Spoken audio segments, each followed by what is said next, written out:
Bags down, spikes on. Welcome to the track. Hi, my name is Colin Waitsman, and I'm going to be your host for this episode of Track World News. And today we're joined by a very special guest, 2020 Olympic gold medalist in the 4x4, fourth place in the Olympics in the open 400, gold in the world championships in the 4x4, as well as a silver in the world championships in 2018 indoors in the individual 400. Fashion icon in track and field. Why not? Let's throw that in there. Michael Cherry. Michael, thank you for joining us today, man. Really appreciate it. Yeah, thanks for having me, man. I really enjoy watching your podcast. So I'm glad to be here.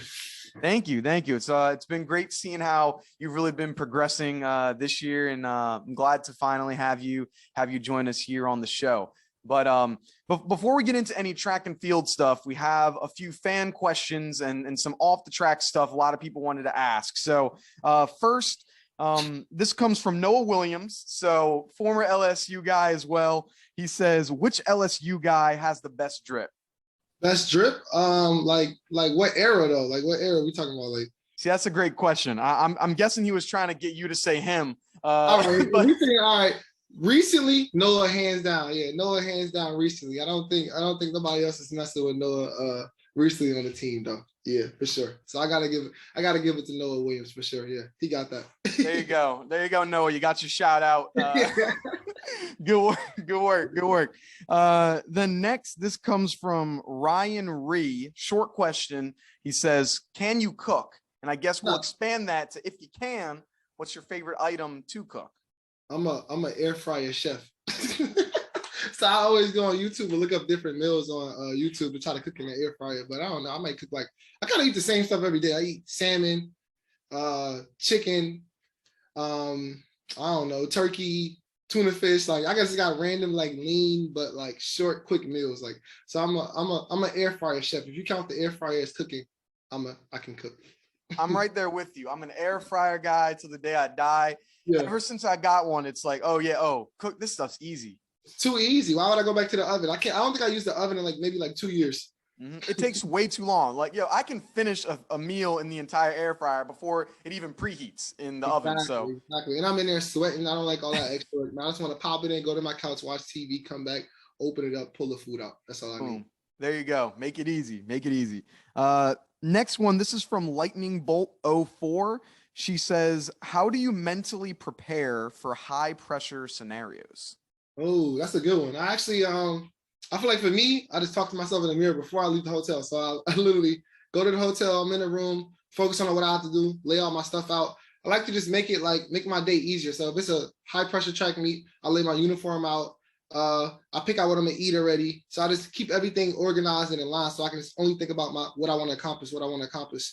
And then by the time I get to the track, I'm just basically just telling myself, this is what I got to do. This is what I got to do. If you ever look at me close online, I'm always talking to myself, just letting myself know, okay, this is the moment that we have to achieve this. If I want something bigger, then I have to get this done right here. So just holding myself accountable and making sure my whole day is just organized so I can break stuff down and have less stress to not really only think about the race, but just focus on the goal that I have at hand. Yeah. For me, it was a similar thing. I would, whenever we had whether it be conferences, state championships, whatever it might be, all right, let me lay out all my clothes. Let me plan my day in the morning. Okay, when does the bus leave? When's this gotta go? So last thing you want to do is stressing about, oh man, I lost my spikes, I lost my bib. What am I gonna do?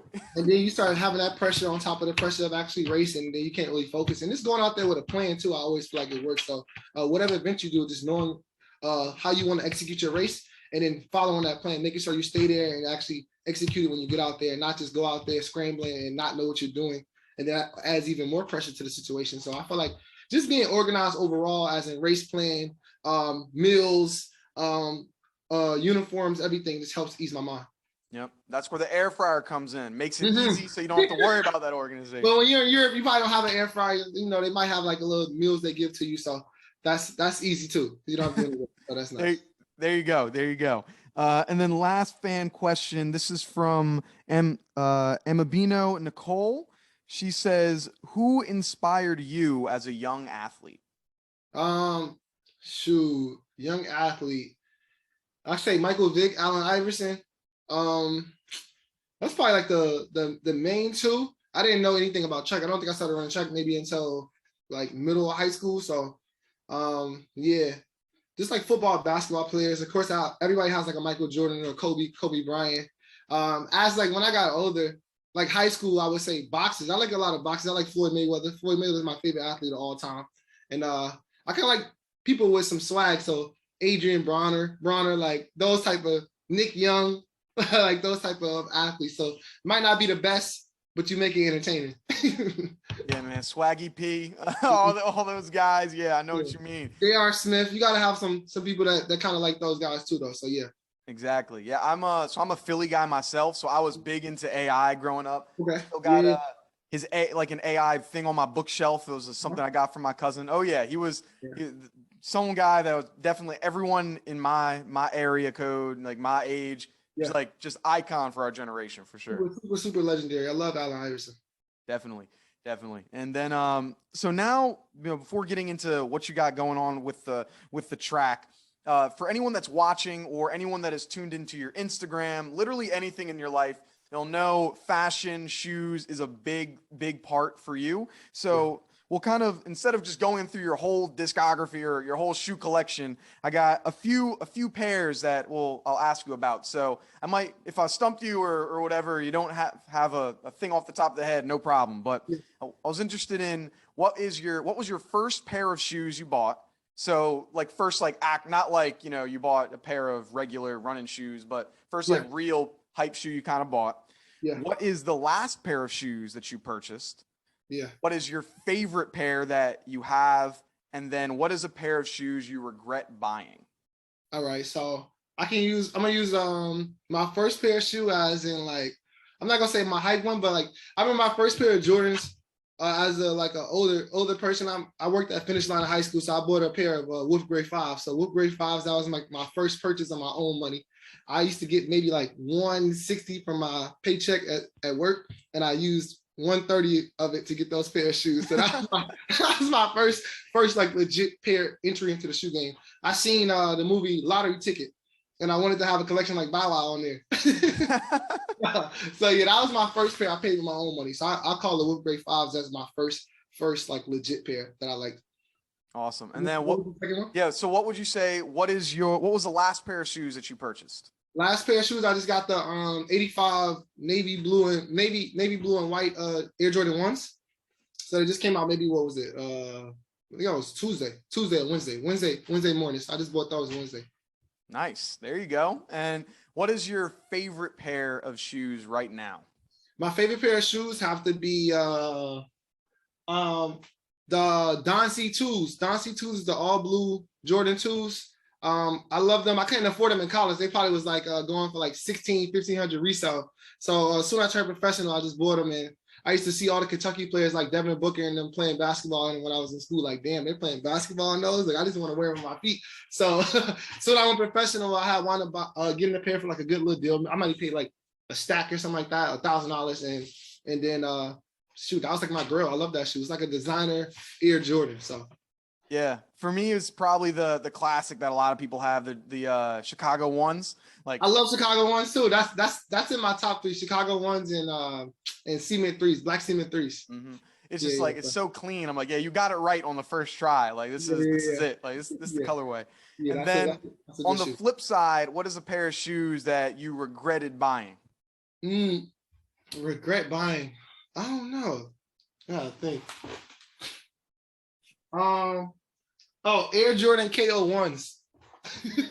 I bought a pair of Air Jordan KO 1s. I think it was a royal blue and a white pair. It was just, those shoes are just ugly. Like I thought it would be cool, like just to own every version of the royal colorway, as in like the different year releases in a different leather.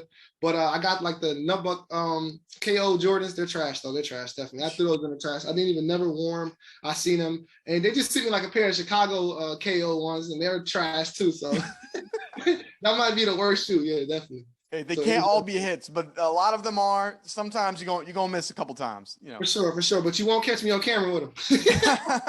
There you go. Not walking into no track meet with the no Nah, bricks for nah, sure. not the trash ones for sure. And so you're a big basketball guy as well. I think you played in high school Yeah. also, and there's a couple ballers on the track. And so if you had to make a starting five of basketball players for track and field athletes, who Yeah. would be on your starting five? And you can include yourself, obviously. So All right. who's going to be So on the I'm court gonna with be you? up there. I might play like the three guard. My point guard might be I might have a big lineup. Big guard, I gotta go Vernon Norwood. my shooting guard, let me see.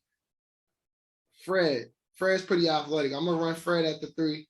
At the 5, I need something big and strong, right? Mm-hmm. Ryan Krauser.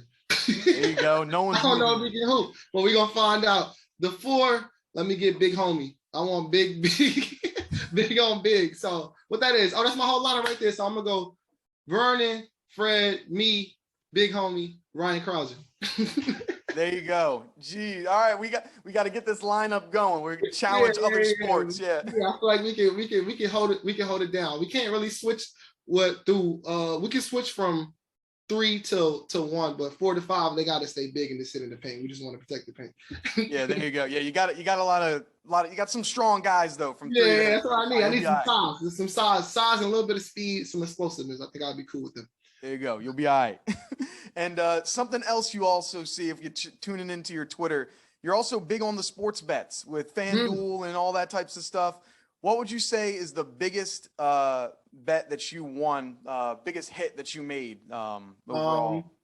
Shoot, I think during last year during the NBA playoffs, I made a bet for $40 and hit on like 8,000.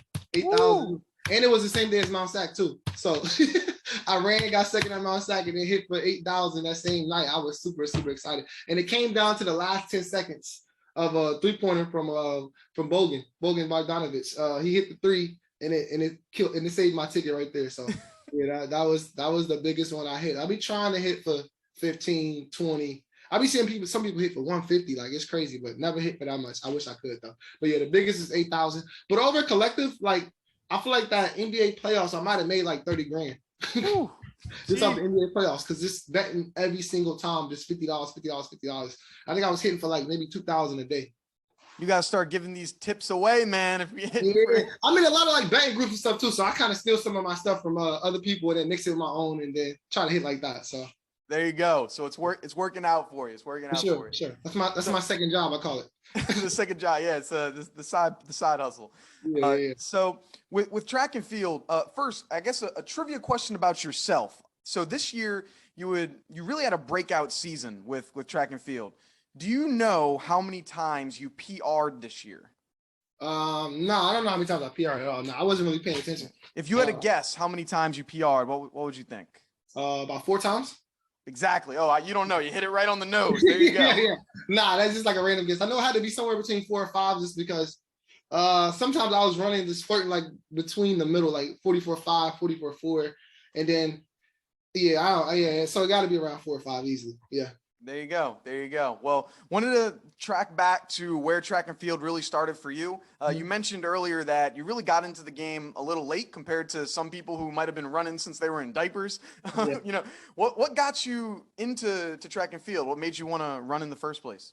Well, I was looking for like a secondary sport to football to try to figure out something just to do in between the time because I played football, basketball my whole life. And then when I got to high school, it was more so like I didn't have a second sport. So I tried soccer, didn't like soccer. It was horrible. And then I didn't think about baseball. I don't know why. I should have thought about baseball, all that money. And then I just happened to go out to the track team and try out. And it was cool. I had some friends that kind of like introduced me to it. And they kind of kept me just going. I really didn't wanted to just quit. I didn't take it really too much serious. It was all just to get better in football, just to stay in shape. And then my friends just kept pushing me. And then, shoot, I actually just wound up started learning more about the sport and actually liking it. Then I ran into like a club coach that taught me a lot of different stuff about the sport and made me better as a total athlete and got me more interested into it. And then after that, it just took off for me. Yeah, I mean, you kind of touched on it right there. I mean, when was it that you realized like, oh, like I'm actually good like at this. Like I can make this a thing, maybe go to college and shoot maybe even past that. Well, my first letter had to come like when I was like a sophomore or junior. I think sophomore, junior. Sophomore was my first year running. I only ran like 48, I think like 7 or something like that, maybe. And I got like a letter from like Navy. And I was like, okay, this is decent, but I'm not really training. Like I had like no discipline in high school. So I was eating bad and stuff. And I kind of was like partying and stuff like that too, like at like a young age. So I really didn't take it too seriously. And then that next season that's when I actually met LaShawn Merritt. And then I talked to him, and then seeing him, I had to Google him. I didn't know exactly like who he was or what he actually did. And then seeing him, okay, let's say Olympic gold medalist, and him just talking to me, give me a little speech. I felt a little inspired. And then went to my club coach and told him like, look, I'm gonna try to go all in with this. Like I'm gonna try to put football to the side and see if I can get better. If I ran 48 seconds, not really taking it seriously, I know if I put my all into something that I can get a little better. And I went from 48 seconds that sophomore year to 46 3 the next year. So I dropped almost like 2 seconds. And after that, I was like, okay, this is where I belong. I thought my progression would take me to 42 seconds because I didn't understand the sport at all. So yeah, after I really locked in and ran 46 that year, I ran 46 indoors. So I wound up running 46.8 at the Army at New Balance Nationals, and I broke the junior class record. So after that, I literally got flooded with letters, and I was like, okay, maybe I could be something serious from that point. Yeah, yeah. Once you start getting all those letters, like if you having the lack of discipline, then getting a letter from Navy, it might be like, oh man, Yeah, that's a big I'm not. jump. I was like, is this the college I have to go to? Then I'm really messed up. So I started getting like interest in like Florida State and different other schools. Like really just that junior year in the Army, just running with guys like Najee Glass and Gino. They was already signed to go to different schools like Florida or RG Bailey at A&M, and I was really like the next guy up. So all the schools just really looked at me that year, and then after that, I just kind of took it more seriously. I felt like, and it was ready to really advance and make myself a better athlete. Yeah, you mentioned earlier you got to meet LaShawn Merritt earlier on before you were even really into track and field all too much. Could you kind of share what that story was like? Like, because it's pretty interesting how you actually got to meet him and talk with him, and then that ended up eventually propelling you into competing against them later on as even a pro. Yeah, it was cool. Well, with LaShawn, I think I might have been at work. I think I was at work. So I was working at Finish Line, and I was on Twitter just looking up stuff, and I had basically kind of knew of him. Like I knew he was like a big track star from the area. A lot of people saw him. They talked about him all the time. I knew he was in the '08 Olympics and won gold, and he ran my event. So I think he was having like a trivia on his page, and it was like you have to answer these 3 questions. So I answered the questions as fast as I could while I was at work, like right in the middle of work, just answering. And it's like you'll get a surprise. So the surprise was you get some tickets to a football game, which was like I think the Old Dominion or something like that, where he graduated from. And basically, like when I met him, I won the tickets. We met up. I bought myself and my other friend that ran track, and basically he was just giving me like the small run through of like what he did to that point and how he got to where he was, and basically just gave me like the young boy story, like like keep fighting. And he actually knew my club coach at the time. So the guy that I was about to start training with, he knew who he was. And he basically was just telling me like, yo, like, I think JB can really get you better. And, if you just continue to train, you'll be better. You know how the older guy always talks to the younger guys. And he told me that type of thing. And I got inspired from that story, even though it was like a little simple, keep going, keep fighting type of story. It still inspired me that I could see someone from the area where I'm from, that's been like many places and ran way faster than me to tell me that I could actually reach a higher elite level. So that's really the spark I needed to think about it, just going hard and tapping into my true talents. Yeah, I mean that's got to be cool. Be able to meet somebody that's gold medalist, coming out one of the greats in the 400, especially in the United States. Have you been able to tell him that story since then, or did he remember that even happening since you might have met him? He actually remembers because I mean he was kind of like a big brother to me for like a long time. From high school all the way to college. Like remember my senior high school, he gave me a Nike uniform to run in at New Balance National. So I had like the red Nike top with the black bottoms. He gave that to me, and it was love. I thought that was like literally everything. I still got that uniform like framed in my house too also. So that was pretty like a cool moment. And then every time I seen him at meets, he always just gave me tips. Like it was never a time when he kind of just just shrugged me off or anything like that. Like he always been like a real help. Even last year when I made the team, he came up to me, talked to me. when I won Diamond League final, he messaged me like he's always been there just helping me and pushing me, even though he has his own goals to get at the same time. But of course, we wasn't on the same level at some point. So for me to go from that point of a kid running 50.48 to a guy that can run elite now is pretty cool. And to see him on this level is even cooler. Yeah, so it sounds like Nike was always destined to be Nike then. It started with the jersey. Hope so. Yeah. It comes around full circle. And for sure. You're coming from Virginia. Virginia's got a really, talented track and field base. I mean, I don't know if you remember, but I went back and looked, and it looks like you actually ran against the Lyles brothers your senior year at the state championship when they were freshmen. They were freshmen. I remember Noah. Noah was legit, super legit. Yeah, I was gonna say, what was it like when you're a senior and you're seeing this freshman kid, lining up at the 4x4 with his, these two brothers? What was that like? And then, now seeing them today, and they're like, oh yeah, they're legit runners now. Man, they were super talented. So I feel like when I seen Noah when I was a senior, I think he came up to me, was like, you're Michael Cherry, like, yeah, like, yo, I'm gonna beat you. This is like over 200 meters. I'm like, man, this dude crazy. Like I feel like I ran the state at the time. So I'm like, nobody's really gonna beat me. And I think he might have ran 21.3 as a freshman. So at that point, I was like, oh, look, I'm glad I'm getting out of here. And then I seen Josephus that same summer run 47.2 as a freshman. I'm like, nah, I don't want no smoke with these guys. Like they're about to light it up in Virginia. Because I think like when I was there, people was looking at me like I was like insane. And then just to see them come through and run 20-20, 20-30 in high school. And then Josephus come run 45 like mid or 45 low. That's super insane. I feel like they took it to a whole nother level to see like, okay, where I left off, they just raised the bar. I kept raising the bar. So, and I used to watch Noah high jump freaking like 6'7", 6'8". Like he is super athlete. Like both of them, they were both amazing. I watched both of them split 45 seconds at Penn relays on the same high school relay. So they're freak athletes. Even Grant, I knew Grant since he was a freshman. Grant raced against me in a couple 4x4s. He was super elite. I knew his older brother. At that time, I feel like it was so many like young athletic guys in that area. We had Moosey King Williams, that was a pretty good 200-meter runner. Man, it was a whole lot of talent in there. So yeah, seeing those guys, I feel like they really raised the bar after I left. So I picked it up, and then they took off with it. There you go. Pick it up one place, and they take it and take off. And we see how you guys are running again. Well, yeah, I guess you're running against each other in some events. There's mostly the 2, you're the 4, he's the hurdler, but still awesome to see you guys competing over here now. And so after that, you started off at FSU and then ended up finishing off your career at LSU. What was like the change there? Was there anything in particular that was like, hey, instead of going to FSU, I want to go over to LSU there? For me, I feel like, well, the main thing I would say was me. I had no discipline when I was at Florida State. I just think I was pretty like just ready to party. I was always ready to party, and I was focused on just trying to go pro. I didn't want to do anything else. Like I just feel like I was there to run track and not really do what I needed to do to actually succeed on the track. So I feel like I needed a fresh start. I wasn't really agreeing with the workouts and just like some of the coaching stuff that was going on over there.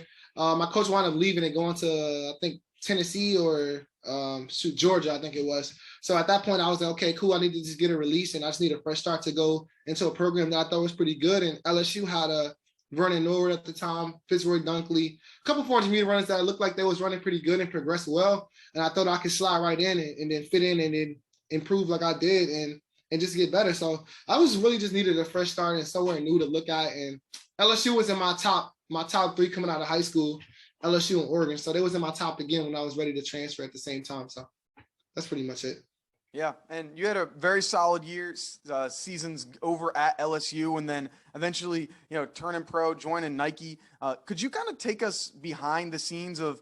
I'm sure a lot of people are wondering, like, okay, what's it even like to, sign a professional deal? Like, how does it work? Like, is it just you're running track, and then one day somebody gives you a piece of paper, says, hey, here's Nike, hey, here's Adidas, hey, here's New Balance. Like, what's kind of that like to have, a brand that you've been wearing probably for years? You're a big Jordan guy. What's it like to, go through that process and be, you're a part of the team now?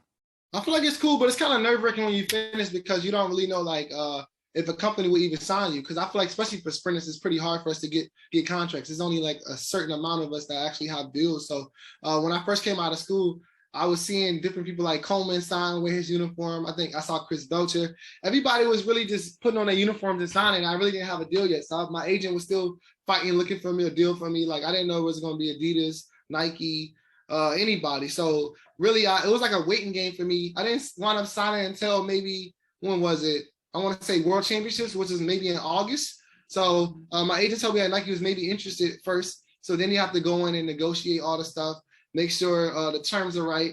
And then that happens, you sign that. And then that money doesn't come in for a while anyway. So once you sign the deal, that money doesn't come straight in. You have to wait at least until like a month or two. So you're sitting there low key with no money. Even before you actually sign the deal, coming from college to professional, I was broke during like the waiting process of like waiting to get signed. I might have had like $40 in my account because at that point I'm literally out of school and I'm really just waiting to find a deal. So I'm running at all these professional meets, but I'm just super broke. So like I remember like winning London Diamond League when I came out of school and telling my agent, yo, you gotta wire me $1,000. I have no money.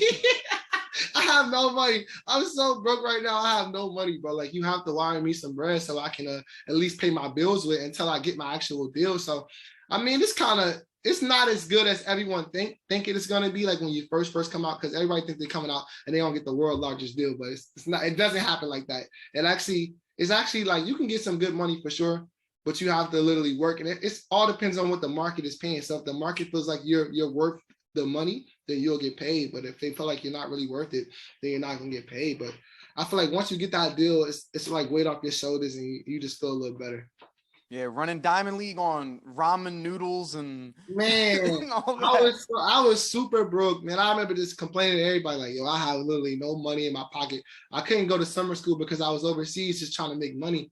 So at that point, man, I was like, man, look, just wire me $1,000. I'll pay it back once I get my money from the Diamond League. And then once you win that Diamond League, that money might not come in for like another month or two. So it's always super slow money. So all the young college kids out there think you're gonna get paid straight up. It doesn't happen like that unless you're just super dominant. Then you might get your money fast. There you go. Who knows? You want to get your money fast, break some world records in college, do some of that. Yeah, they might sign you immediately fresh off the plane from national. So yeah. There you go. Be like a Mondo or whatever. Yeah. Mondo got the world's fastest deal. Yeah. Mondo's deal was done in 2 hours. By the time he landed in the pit from the pole vault, it was all right. Here you go. I tell everybody that on Twitter. I said Mondo had the world fastest signing. Like literally jumped at Nationals. The next day he's in the Puma gear saying he signed with Puma. I'm like, yo, what? He didn't have to wait at all. No process, no nothing. Mm-hmm. That's dope. So shout out to Mondo, man. He's the GOAT. There you go.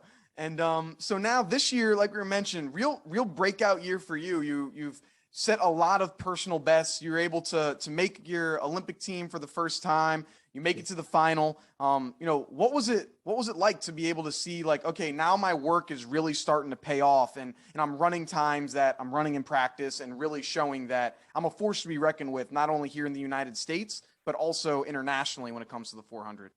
Yeah, I kind of just feel like I had like a chip on my shoulder that I wanted to just prove to everybody that I could be elite, not only because people was labeling me as a relay guy. That kind of was pissing me off. Like, I think I remember watching one of your podcasts one time too. You was like, man, I never really heard of this guy, but he's coming up. Like, he's coming up. Yeah. So I kind of felt like it was like pissing me off. Just I watch everything too, so I watch all type of shows. I read all type of comments, and I like it. Like, it kind of like just inspires me just to go out there and want to do a little better. So for me, it was just like proving people and just proving to myself that I can actually be elite. But these past couple of years, I've been injured. I had like an Achilles problem for the past 2-3 years since I've been professional. So I really feel like I had the talent, but I just couldn't show the world what I wanted them to see because I was always so injured. So this year was about just being healthy, making my first individual team so I can shut those haters up, and then actually going out there and trying to do something and progress and get better and showing that I can show up in big moments too, because I feel like that's a lot too, because you can run fast and then don't show up when the moment is big, and then people still criticize you for that too. So it's like, bro,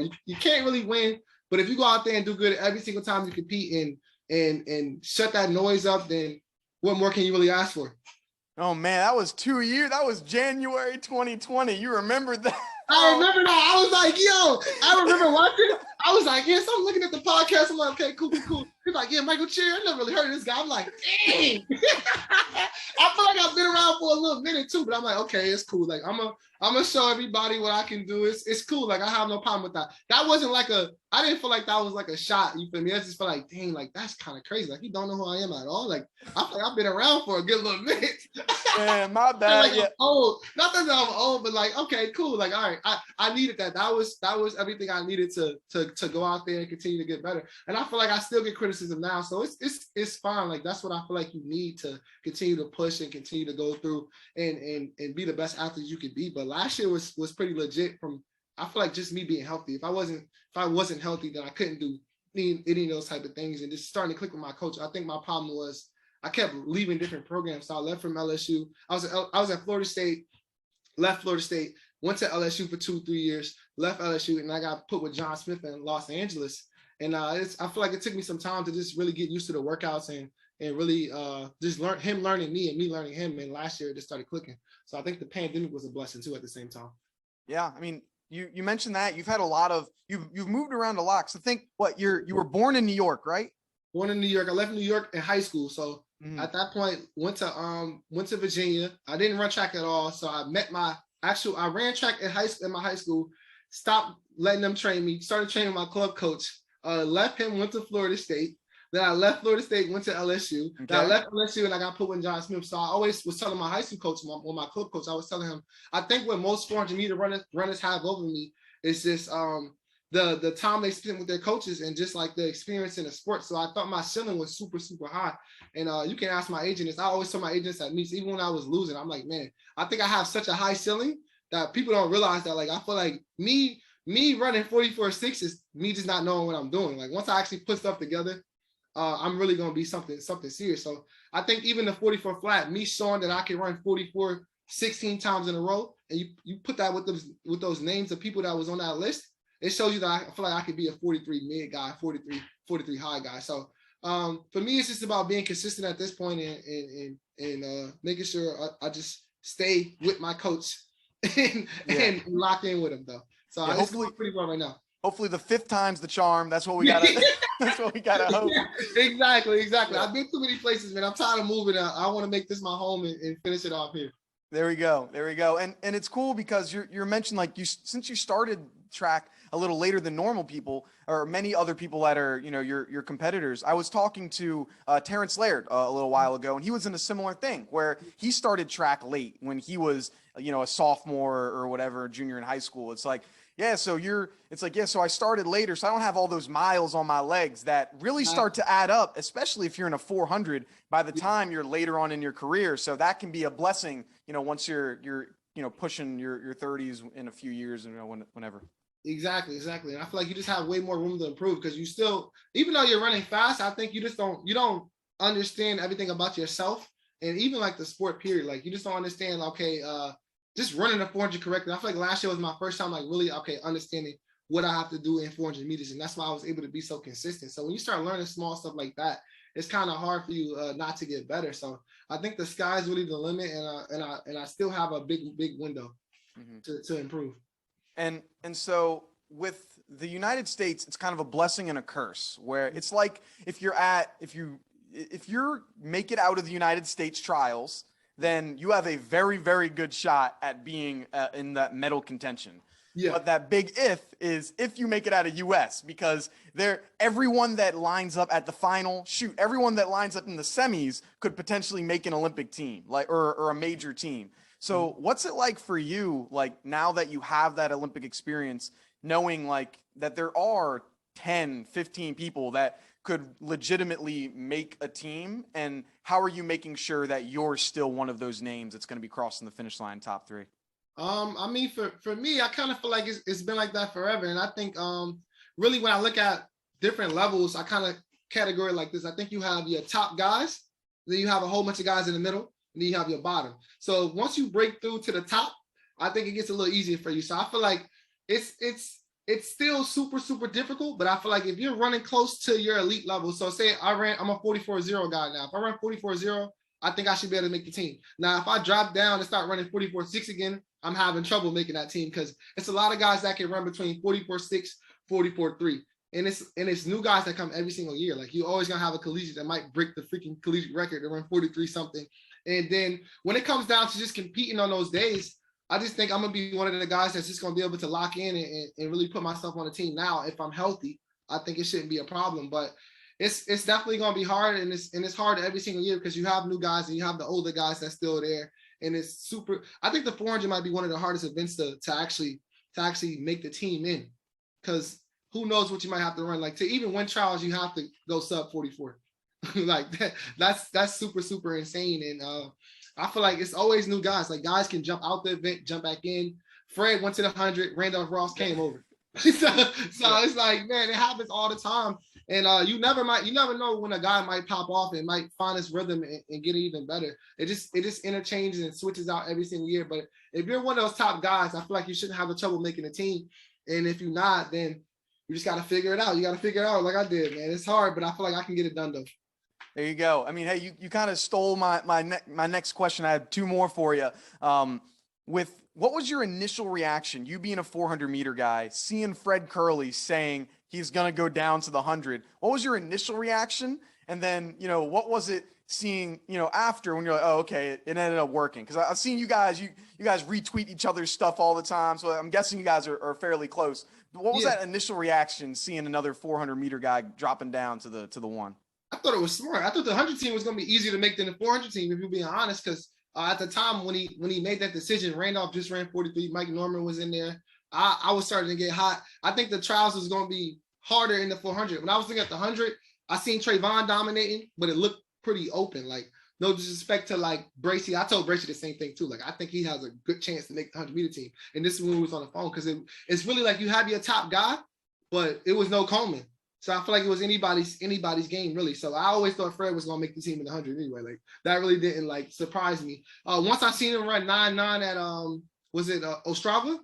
That sounds right, yeah. I think if you can run 9 overseas, you're a legit 100 meter runner, like, at that point. So people seen him run in Florida. We was like, I don't know. It might be a little fool. We seen it in Florida, like, I don't know. He ran in Florida, and it might look legit. But once Fred went over there and beat DeGrasse and I think Gatlin in Ostrava, I was like, man, he had me on board, man. He's a 100 meter guy. He's good. I had no doubt in him medaling and going to make the team. I thought that was definitely gonna happen. Talking about changing events, you started off as an 800 meter guy. In a few interviews, you mentioned you're thinking about doing an 800. And in a season. When might we see this? Let the people know. Let's get an idea. When could we see Michael Cherry lining up against Donovan Brazier and the crew in an 800? I don't know, man. I wish we had an off year so I could just completely train for the 800 and run it all in 1 year, because I think I could run at least 145, 144. Like, if I actually trained and actually put myself to it, because I don't see myself as a 4.2 guy. I think I'm more of a 4.8 guy, but I don't really get to show my 800 side because I have to get faster in order to compete with these 2019 and 20-point 200 meter 400 meter runners and 900 meter runners. So I don't know. I feel like I'm gonna try to run one at least next year to try to just get it out the way. But I wanted to run a 600 this year, a fast one. I wish I would have got in at the one with Donovan was out in Spokane with the 113. That was super crazy fast. But maybe next year. I wish I had an off year so I could actually try to run a full-blown 800. I want to run at least 2 to 3 and test it out and see how fast I can run. But I think I can run pretty fast in 800. So coming up soon, I won't say this year, but next year for sure. All right, watch out. 2023, keep your eyes peeled. And last question for you. So you spoke on this on Twitter a little while ago. I made a whole podcast about it. I need to hear your opinion from the horse's mouth. Now, we heard that little bit of track beef, and you tweeted out track beef ain't real, it's imaginary. Yeah. And so I need to hear your take. It doesn't have to be on the situation. You don't have to talk about, what was going on there unless you want to. But what's your take on what track beef is? I heard in 2018 you had a little something going on a few years ago. So let's stop acting like you weren't involved in some stuff a couple years ago. Nah. I just think it's all fun and games. I feel like it's good for the sport though. Them talking trash to each other. I feel like when you line up, it's gonna have people watching, because track is pretty boring as a whole, and when you watch it, it's really no entertainment in it. So when you see those two guys beefing like that, it's legit. People want to go and watch them line up and see it. But I think it's all BS. It's fun and games. There we go. Well, hey, if it makes the race more exciting, if people are tuning in. people actually going to want to watch them line up now. Like, who doesn't want to see that? They actually don't like each other. So when you see it now, it's going to make it a little bit more exciting. I feel like it'll get the views up, but we just have to get the regular public into that and not just the track and field people, because that's cool. We have a small little community. Everyone sees it here, but we need the regular people to see the same thing so they can be interested in it as well. Yeah, I think we need to pay whoever's running any race, Tyreek Hill, Usain Bolt. I know to us it's dumb, like it shouldn't happen, but you're gonna get all the NFL fans, all the track fans watching that. I just think we just have to pull. I think track is so guided by like these old gatekeepers that it kind of has to just be one way and one way only. Even when you see like the Jerron Flournoy LSU Houston thing, people didn't like that. They're like, oh, it's no room for that in track and field. Like, no, this is what we need. Like, track is so boring. Everyone lines up. Everybody wants to shake hands. That's why I love Sha'Carri. I think Sha'Carri is super, super legit, super talented, and she brings all eyes on it. Like, I could be walking down the street. I tell people I went to LSU. They're like, oh, so you went to school with Sha'Carri? Like, people know who Sha'Carri Richardson is because she can pop that, and then she can back it up too at the same time. So I think when you have that in the sport, that's what people want to see. Like, rappers want to see that. They don't want to see anybody hugging and trying to be friends. Like, rappers are rappers. Like, and that's why that's why people like the NFL and NBA. It's just more what my high school coach would say. It's more hip hop involved. I think track and field has to adopt some hip hop in there and get some swag. We don't have any swag in the sport, and I feel like once the swag comes through the sport, it'll make the sport better as a whole. Yeah, and something you'll notice about all those guys you mentioned, LSU. It's something it's for sure. That's what I'm saying. So I think we definitely recruit kids with swag. We like all of that. You know, I'm not gonna say we condone fighting and stuff, but like we like all the kids with swag over there, man. I think LSU does a good job with that. Now, if the whole world could adopt the same culture and stop holding on to the same type of guys, then I think it'd be better. So I feel like if we do that, track and field would be better as a whole, and we can have more entertainment and maybe get some more money in here, because right now it's boring just seeing everybody dap each other up, hug and dance and stuff like that. Like, that's not cool. Like, it has to be beef somewhere. Like, there we go. We can't be friends. There we go. Well, we're gonna be waiting for whoever you're calling out soon, man. So yeah. we'll keep our eyes peeled for whoever Michael's calling out. But sure. Hey, Michael, thank you so much for joining us today. It's been super awesome having you on the show. And we do know your name. We're not saying you're just a relay guy like 2 years ago. It's love now. It's love, man. It's cool. You know, I appreciate you for having me on the show. You know, it's been fun, and no hard feelings.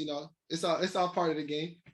There we go. Yeah, it's not going to be a man. Who's this Michael Cherry guy? No, we don't be doing that. Yeah, but thank you, Michael. Where can people go to follow you, learn more about what you got going on, whether it's on social media or anything like that? Okay, on Twitter it's _MCJR, and then Instagram is AY_Attractive. So TRACKTIVE. There you go. Go and follow him. Got a whole bunch of content going on there. A lot of tweets. Hey, you might even win a sports better too. Yeah, I can bless y'all. I can show y'all something too. There you go. Well, thank you so much for joining us, and thank you to everyone for listening. This has been another episode of Track World News. If you want more content, go follow us on Instagram at Track World News. We post highlights, things pretty much daily. Also, remember to subscribe, give this a like and a review. That's going to be it for us here. Peace.